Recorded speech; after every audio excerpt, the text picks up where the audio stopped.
Alright guys, I have a couple problems that I'm going to solve for you. I'm going to help you out with these kinematic problems. These are the ones that use the equations, so I figured I would do 3 of them and kind of help you see how we do the word problems with the equations.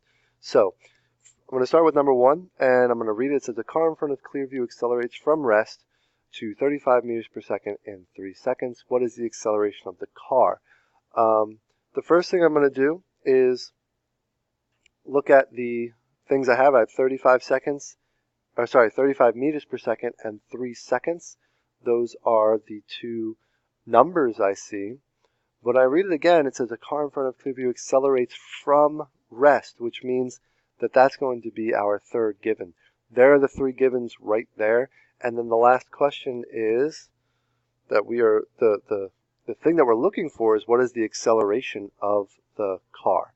So let's break it down. We have from rest. From rest means initial velocity is 0 to 35 meters per second. That's our final velocity. And then our time is 3 seconds. So normally what I do is I make a chart. I make a table. It just helps me organize my thoughts. So I have displacement. I have initial velocity, final velocity, acceleration, and time. And then I write out what each one of those is. So, can't use it on this side, I guess. My displacement is what, actually, I don't have displacement, so that's something that I don't care about. I know that this is 0 meters per second. I know that the final speed is 35 meters per second. And then I have the acceleration is what I'm looking for, and then the time is 3. So what you do is you look for an equation that has these 4 variables in it and one that does not have displacement in it. And when I come over to my 3 equations right here, I look and I see that this has displacement in it right there, and this one has displacement in it right here. So I'm not using those 2, and I'm going to use that one. So now we just plug in. Now it's the fun part. We just plug everything in. So I'll just rewrite it. We have Vx equals Vx naught plus Axt. We're solving for A. So why don't we solve for A first? So I'll do Vx. I'll subtract Vx naught on both sides, which gives me Axt on the other side. And then to get A by itself, I'm going to divide both sides by t. So I am left with Ax is equal to Vx minus Vx naught over t. Which, by the way, this looks like the equation of a slope for a velocity versus time graph. Hint, hint. So now we just plug everything in. So we have Vx, which is 35, V naught, which is 0, starting from rest, and time is 3. So then when you solve that, 35 divided by 3, when you punch that in your calculator, you get 11.6 repeating, and that's going to be, it's an acceleration, so that's meters per second squared. But we do have to come and look at the sig figs. So I have 2 sig figs in 35 and 2 sig figs in 3.0. This 0 has an infinity number of sig figs. We can talk about that another time, but basically don't worry about the sig figs for this 0. And so it's 2 and 2, and so that means that we should put this in 2, which means that my final answer is going to be 12 meters, per second squared. And this is our final answer for that one. All right. Next one. We'll do number 2. A rocket accelerates at a rate of 190 meters per second squared for 9 seconds. If the rocket was traveling initially at 400 meters per second, what is the velocity after accelerating? So in this case, what I'm looking for is I'm looking at numbers. I see this, and I see this as numbers, and I also see this as a number. So these are all givens to us. Let's figure out what they are. We have accelerates, and I know that because it says second squared, although it's kind of hard to see because I just highlighted it, I know that this is an acceleration. because it not only tells us acceleration, but it also is meters per second squared. And then 9 seconds is obviously a time. And then it says traveling initially at 400 meters per second. That makes that the initial velocity. It wants to know what is the velocity after, which means what is v. So again, if I write out my givens, I have x minus x naught, v, acceleration, time. When I plug in all the things that I'm given, A is 190 meters per second squared. Time is 9 seconds, 9.0 seconds. And then I have 400 meters per second, for the initial velocity. And we want to know what is the final velocity, so we're worried about that. And again, don't care about that one. So we're going to use the same equation, right?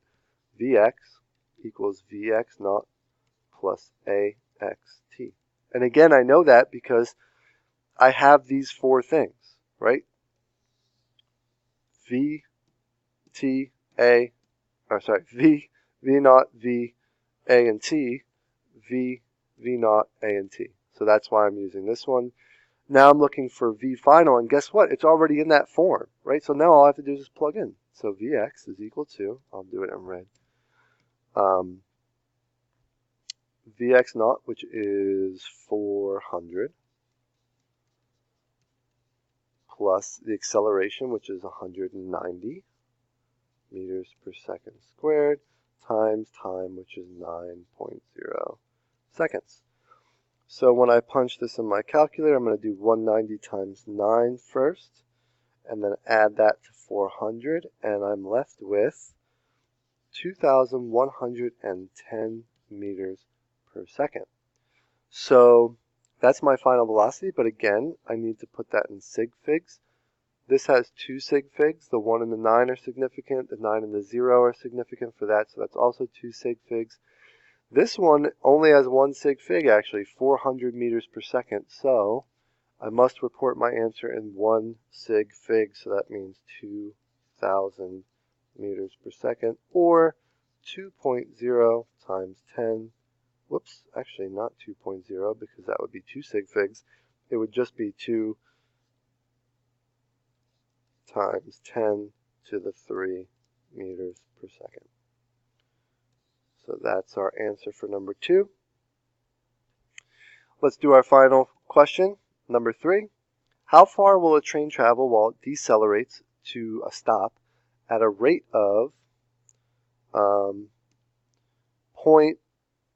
negative 0.25 meters per second if it was initially traveling at 23 meters?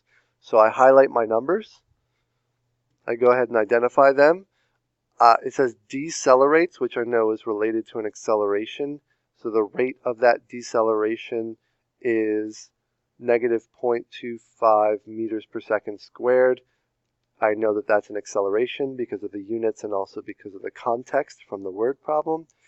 And then it says initially traveling at, and it says meters per second. So that means that that's a final velocity, or sorry, initial velocity, right? Because it says initially traveling. But here's the problem. We only have 2 things, right? So if I fill out my form here, I got x minus x0, v naught, v acceleration and time. I have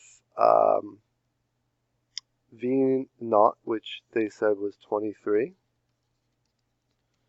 And then acceleration is negative 0.25 meters per second squared.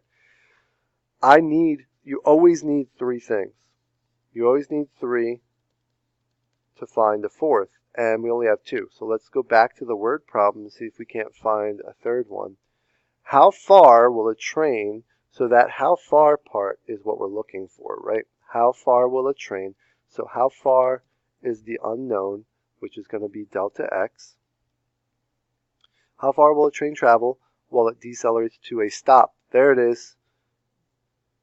That's the tricky part. To a stop, which means our final velocity is going to be 0. That's a hidden given, meaning that they don't put it in a number, but they give it to you still. So make sure you're aware of those kinds of things.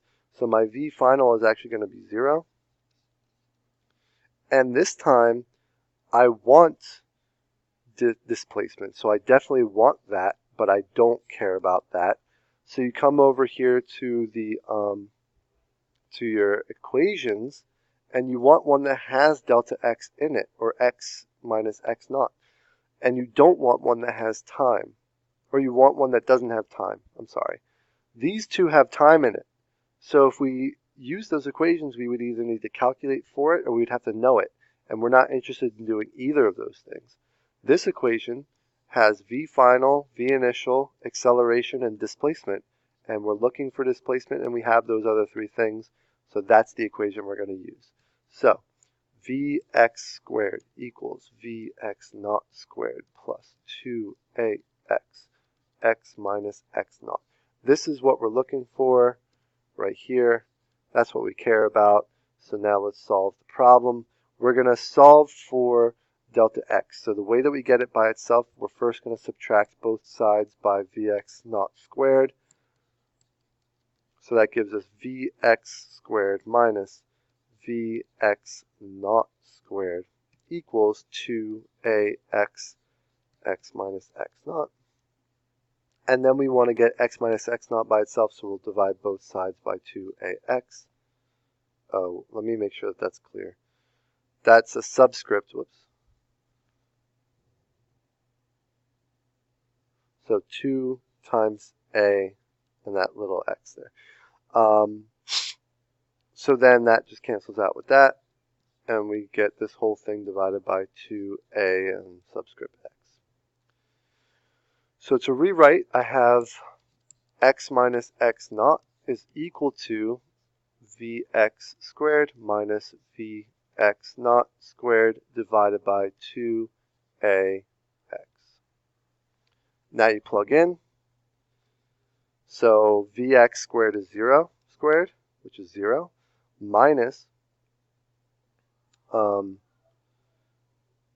v initial squared, which is 23 squared, divided by 2 times the acceleration, which is negative 0.25.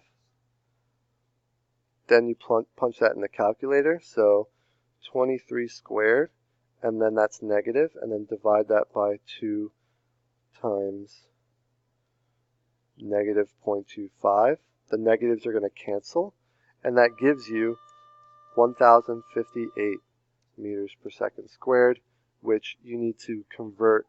These both have 2 sig figs, so that means that this needs to put in 2 sig figs, which we round to 1100 meters. Oh, I'm saying meters per second squared. It's a displacement, so it's just meters. Meters. That's your answer. And that's it. Hopefully that helped.